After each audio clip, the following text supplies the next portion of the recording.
Hi there, I'm Roux. Welcome to my video. October has begun. Let's get our spooky on. I have some beautifully titillating, scary stories for you guys this time. Grinding the occult. I'm coming home with you. Who this? And Motel horror.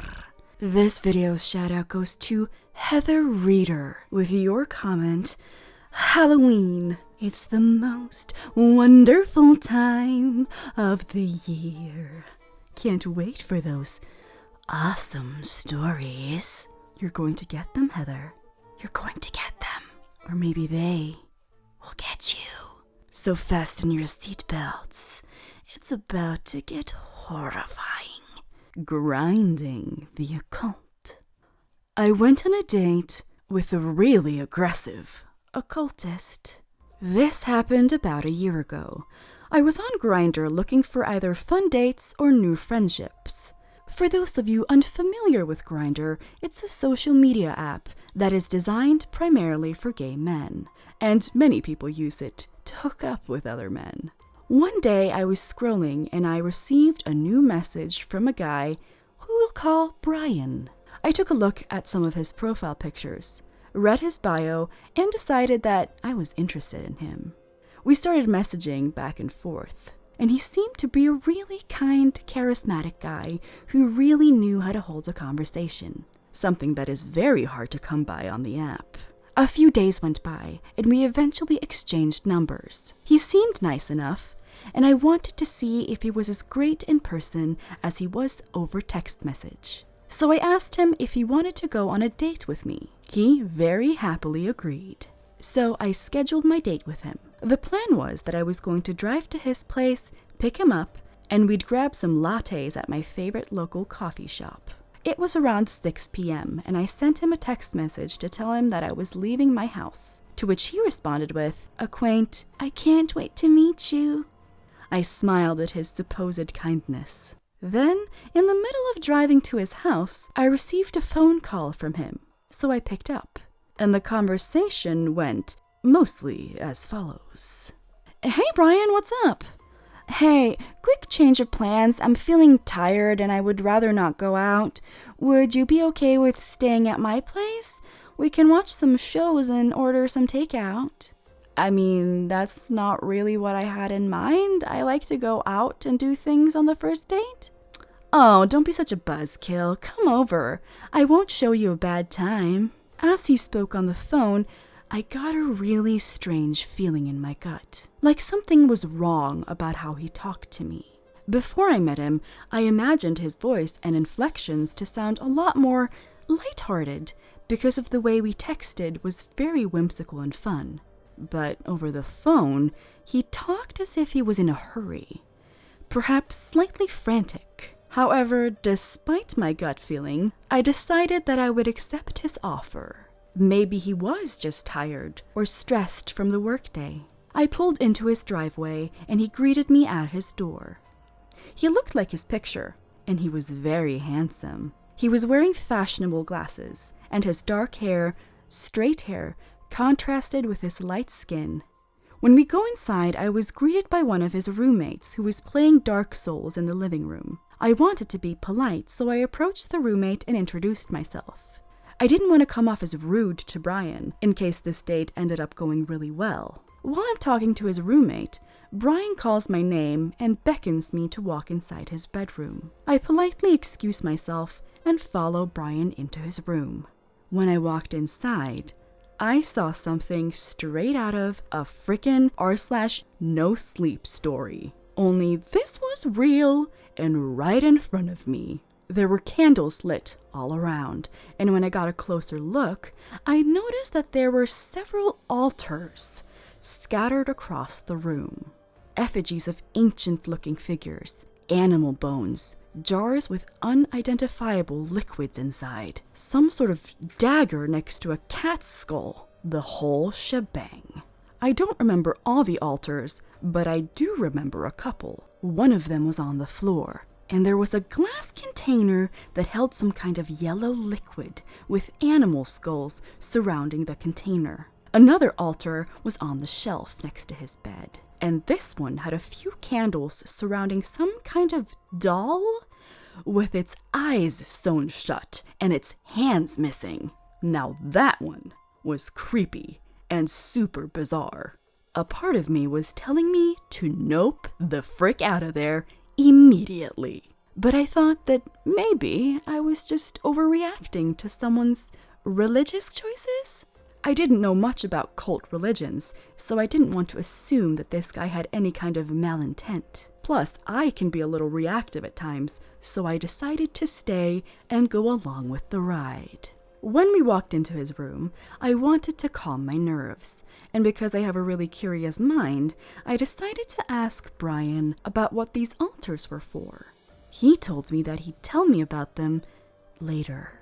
A weird response, but again, I brushed it off my shoulders thinking that he might just be a little eccentric. I can be a little weird too, so I try to be empathetic and understanding. Then I point to one of the altars and ask about it. He frowns and scowls.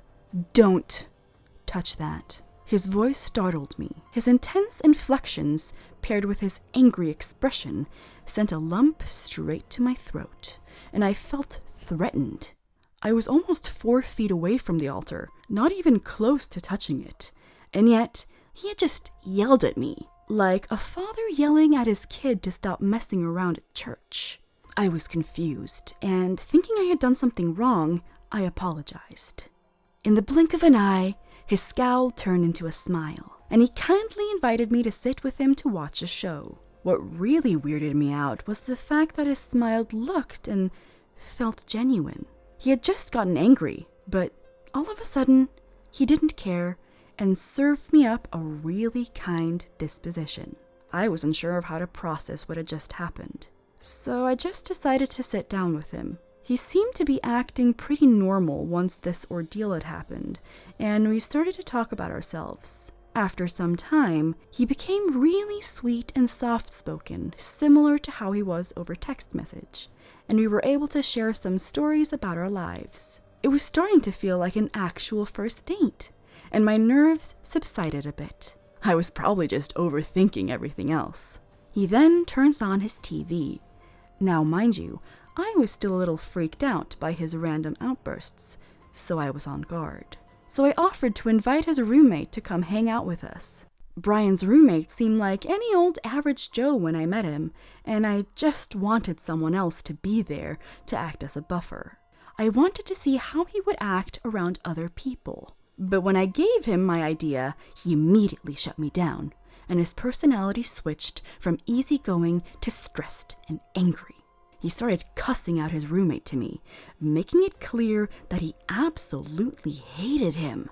The switch was so jarring, I started to panic again. Then he changed the subject and started to talk about me. He said that he found me really attractive, and in the process, his fingers started to graze my thighs. I needed a second to collect myself, though, so I excused myself to get some water. When I stood up, he immediately slapped my butt and told me not to take too long. I walked out, closed the door behind me, and started to make my way for the kitchen. I was hoping to chat with his roommate on the way to see if I could ask him about Brian. But he was asleep on the living room couch, so I just made a beeline to the cabinets in search of a cup.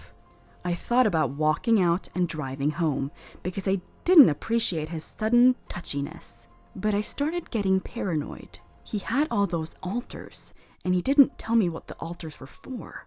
I've seen some horror films about the occult, and I truly had no idea what this guy was capable of.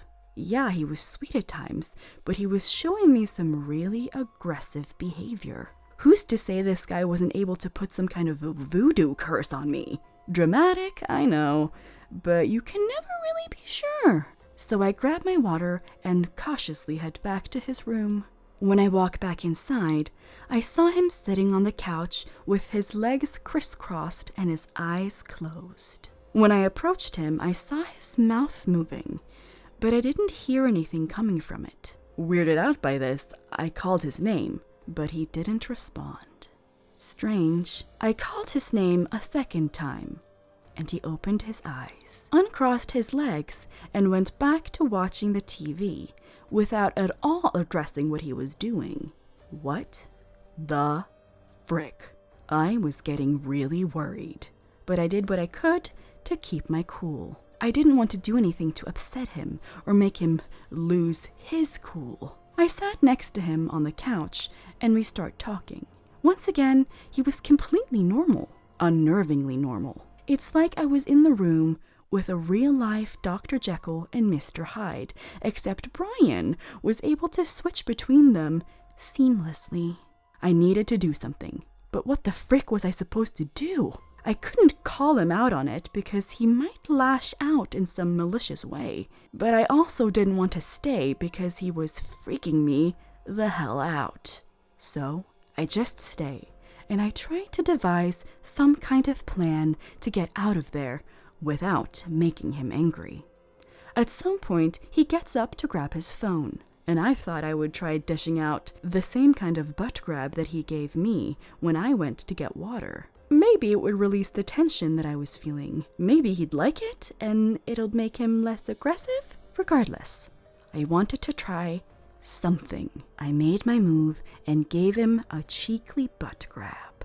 Immediately, he turned around, swatted my hand away, and lunged at me. He had his hand curled up into a fist, and he flung it towards my face. His fist was inches away from making a connection to my right cheek, but he stopped mid-punch. In that moment, I saw that his eyes were wide open, and his facial expression was cold and emotionless. He was right in my face. My heart was beating so fast that I felt like I was seconds away from an aneurysm. He was looking directly at me, and my eyes stared back. At that moment, I felt like the prey to his predator. Then he uncurled his fist, put his icy hands on both sides of my face, and started to squeeze. "You're just so cute." He pulled me in and forced a kiss. I absolutely did not want to kiss him, but I was paralyzed and couldn't will myself to push him away. His words were patronizing, sort of like he was talking down to a dog. And it felt even more like this because he had just scrunched my face against his. I felt disgusting kissing someone who had almost punched me in the face, but there was nothing I could do in that moment. Again, I didn't want to risk pissing him off. He slowly pulled away, gave me another sweet smile, and sat down, pretending that nothing had just happened. Just started staring at the TV. Yep, I'm over this. Completely. His behavior was becoming more erratic and more unpredictable.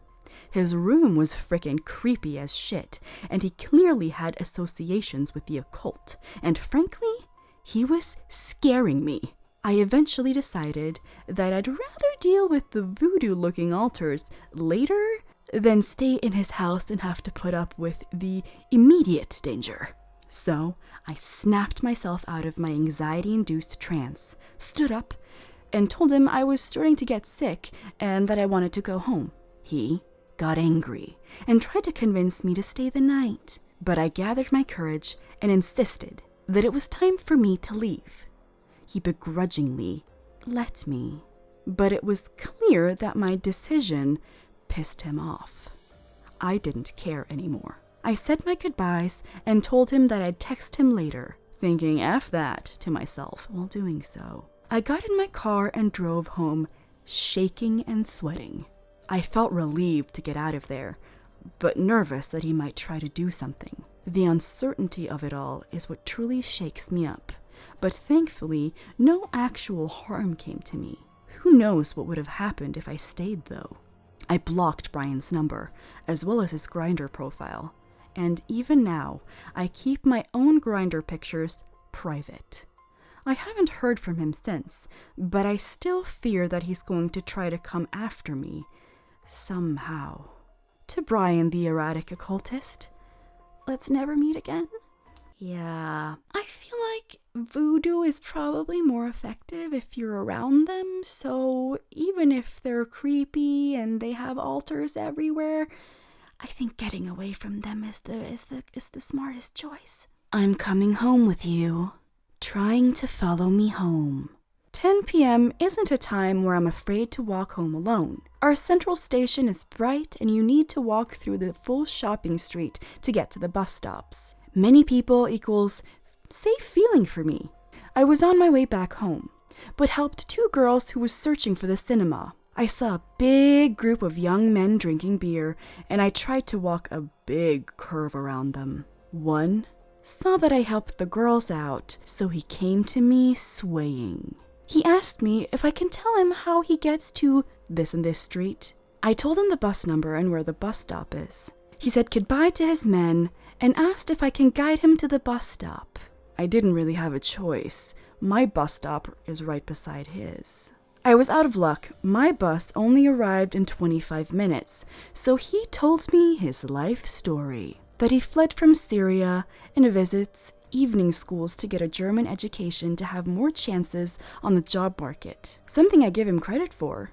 My dad also remade his graduation there and was also working part-time, and it's really hard. He said he really wants a friend or a girlfriend and took my hand.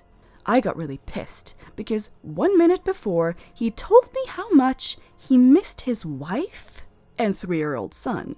I tried to stand by the other people, who were amused by how touchy he was and that I was clearly trying to make space between us. He swayed so much in my direction that I found myself on the edge of the street several times, buses driving just centimeters behind my back. He got more and more frustrated. Why is life so hard and why no one wants to be with him, etc. He said he drinks with others, but they wanted money to answer his questions, which is also why he asked me which bus he needs to take. I'm nice because I didn't ask for money to help him. I just said that he shouldn't drink with them anymore, and he got angry, saying that he can because he just drinks 1 bottle and never gets drunk. And then he smashed his glass bottle on the ground, cutting my feet.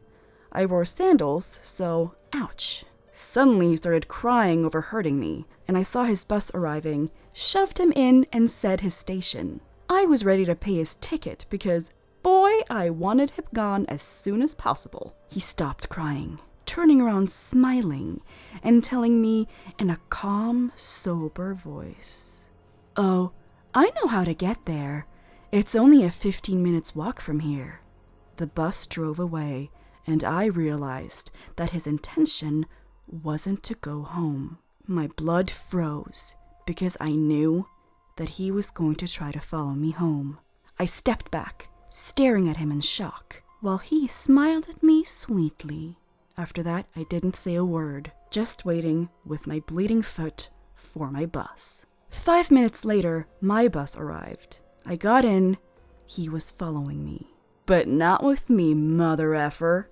I raised my voice. I didn't shout. I literally roared in my deepest, most angry voice. "No, you cannot take this bus. It does not go to your bus stop." The whole bus looked at us, and he tried to say, so bitterly calm, that he can take this bus too. But I just screamed louder and louder that this was the wrong bus, that he told me where he lived, and that I will not let him follow me home. He stayed calm, never let his smile falter, until the bus driver kicked him out, because a person who gets this upset with another person can only mean something is fishy. He tried to get in the back door, but I just ran into the back and screamed more at him, telling him off. He raised his arms in defense, still smiling smugly. The door closed, and we drove off. The bus driver called me to the front, and I explained to him the situation. The worst case scenario would have been him kicking both of us out, so I was lucky that it didn't turn out like that. I couldn't really call someone. I was home alone, and my friends were out of the city. My destination is only a 2-minute away from my house, but I was so paranoid that he might have managed to follow me. Dude who tried to follow me home, We will probably meet again, but hellfire will get you, even if I need to set it myself. That is so creepy. It's so unfortunate that some guys are like this. They make it so women are just generally afraid when we see guys when we're by ourselves. And that's really unfortunate, to always have to be afraid. Yeah, this guy is ruining it for everyone. Who this? My friend's creepy new man.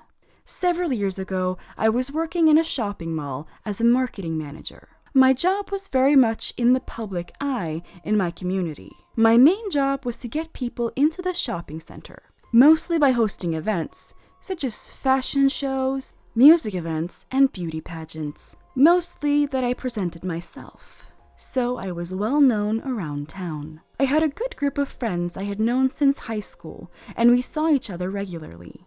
When I was around 29, I had been married for 4 years and just had my son. My friend Chrissy had just ended her second marriage. It was a running joke in the group that she really liked wedding cake. She had just hooked up with a new man and wanted us to get together that weekend so she could introduce him. In typical Chrissy fashion, there was around a month in time moving from husband number 2 to moving in with new man, Jake. The meeting went off without an issue. We all attended, muttering between ourselves that it would never last. He was a lot older than she was, himself recently divorced with a very interfering ex. He was also no oil painting.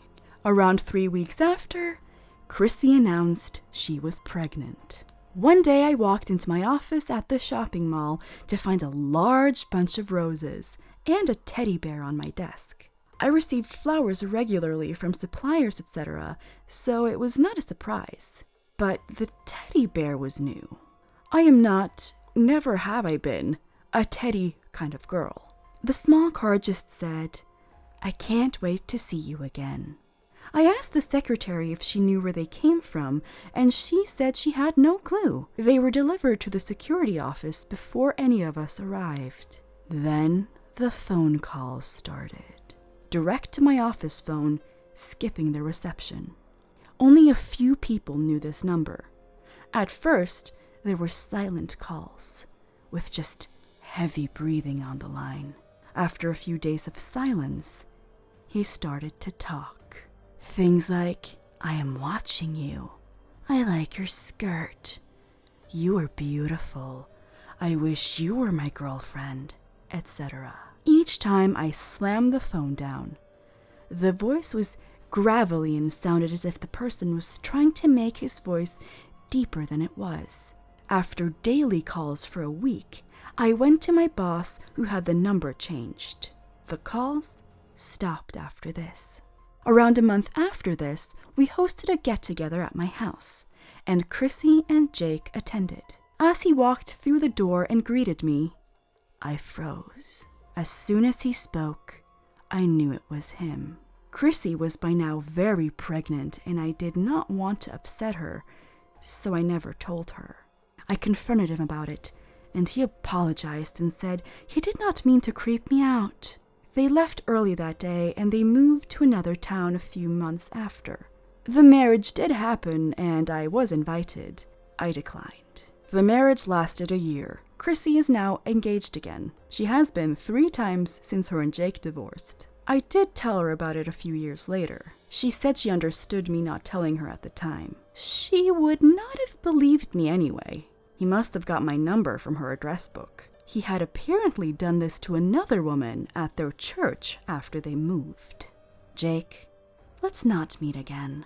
I don't understand how anyone can get it in their minds that saying things like, "I like your skirt, I was watching you today," and heavy breathing over the phone is anything than creepy. How can you not mean to be creepy and do those things? Also, who gets pregnant 3 months after knowing someone? No, girl, no. You don't know him by then? He could be a serial killer. You got lucky and he was just like that creepy hits on other women, mouth breather over the phone stalker dude. But he could have been like a full-blown Dexter. You never know. Motel horror. Peeping Creeped walked into my hotel room with me inside. I want to preface this story by stating that I've had my fair share of encounters with creepy men. This situation, however, scared the life out of me. It's the first time I genuinely felt like my life was in danger. My husband and I had to drive 17 hours last week to North Carolina for a wedding. It was an exhausting week, and we basically spent the entire time rushing from one family gathering to another. We were staying at a motel for the time we were there. We had already been at this motel for a few days by the time the day of the actual wedding rolled around. The day of the wedding was hectic. We were rushing around, trying to get ready to leave for the venue. My husband got ready before me, so he could do some last-minute things before we had to leave. That left me alone in our motel room to get ready before he returned. It was brutally hot outside, and I decided to do my hair and makeup in just my underwear, so I wouldn't be sweating in my nice dress the whole time. The way this motel was laid out, the sink and mirror were in the general open area of the room, with the toilet and shower in another room, so anyone walking by our room window could see me standing at the mirror. However, I did have the curtains closed, but these curtains were a little bit sheer, so you could technically see the shadow of someone walking by outside, or could maybe see the silhouette of me inside the room. I was curling my hair in the mirror when I noticed the silhouette of a man walking by my room window. As he's passing my window, I see him stop and start trying to look into my window. At first, I thought it was my husband trying to see if I was ready, so I paid it no mind. But the longer the guy stood there, bobbing his head around trying to get a better look through the curtains, I began to realize it was not my husband. Because obviously, why wouldn't he just come in? Now, I'm starting to get a little freaked out. Before I could do anything, though, I watch as this guy starts to go for my room door. My utter shock and horror came when he actually was able to open the door and walked inside. Before my husband left, he forgot to pull the door shut all the way till it clicked into its lock. He was very upset with himself when I told him this later. So now I am face to face with this man, and in my underwear no less, who's at least 6 feet tall and standing in my room. I thought to myself, this is it. He's going to attack you. That's a very scary realization to have. I also thought to myself, you're going to have to burn his eye sockets out with this curling iron if you want to survive. For a few seconds, probably only 1 second or 2, but it felt a lot longer, he just stood there, staring at me like I was a piece of meat. And he was starving, ready to pounce on me like prey. He then began to smile the most evil-looking, toothy grin I have ever seen, and started mumbling something under his breath.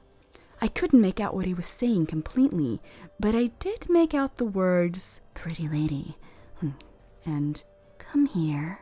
I don't know if it was the fight or flight response, but I suddenly got pissed, and I charged towards him, ready to strike him with my hot curling iron. I screamed as loud as I could, "Get the out of here!" It must have startled him because he jumped back and out onto the balcony of the motel. I saw this as my chance, and I ran to the door. I luckily was able to get to the door and slam it shut right before he was about to make his second attempt at entering inside. I immediately collapsed on the floor, sobbing. I literally was too scared to move from that spot until my husband came back about 15 minutes later. I told him the whole thing, and he was freaked out.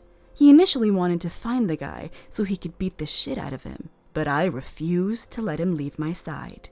He must have apologized 1,000 times during the rest of the trip for not making sure that the door was locked before leaving. But I told him that that day, and the whole trip really, was so rushed I could see how it happened. We went to the motel management and told them the whole story. The police were obviously called, and I gave them a description of the guy so they could see if it was someone who was staying in the motel. After going around to the few motel occupants, they said no one matched his description, and concluded he wasn't staying there. Obviously, we were late to the wedding that day, and the whole experience just ruined what should have been a happy time. We planned on staying another day before our long drive home, but we both just wanted out of there as soon as possible. We skipped most of the reception, went back to the motel, packed up, and left. I am usually always so vigilant with locking my doors, especially when I'm home alone. Just goes to show you, all it takes is that one time you forget to check your locks, and that certain unwanted guest inviting themselves in. That is horrifying. Oh my god. I'm so glad you got away, and you're such a badass. That gave me some severe Night Stalker vibes. That's all I have for you guys this time. I hope you had a wonderful spooky time, and that you'll come back next Friday for some more Halloween-themed fun. If you have some spooky stories you want me to read, now is the time to submit them on my website, link in the description. Other than that, follow my Instagram. I have stick figure stories and cats. And definitely follow my Twitch. I'm streaming now this weekend. Do come watch. WoW Classic Level 40. Thank you so much for being my awesome patron, Catbra. And with that, I'll see you next time for more spooky fun. It's the most wonderful time of the year.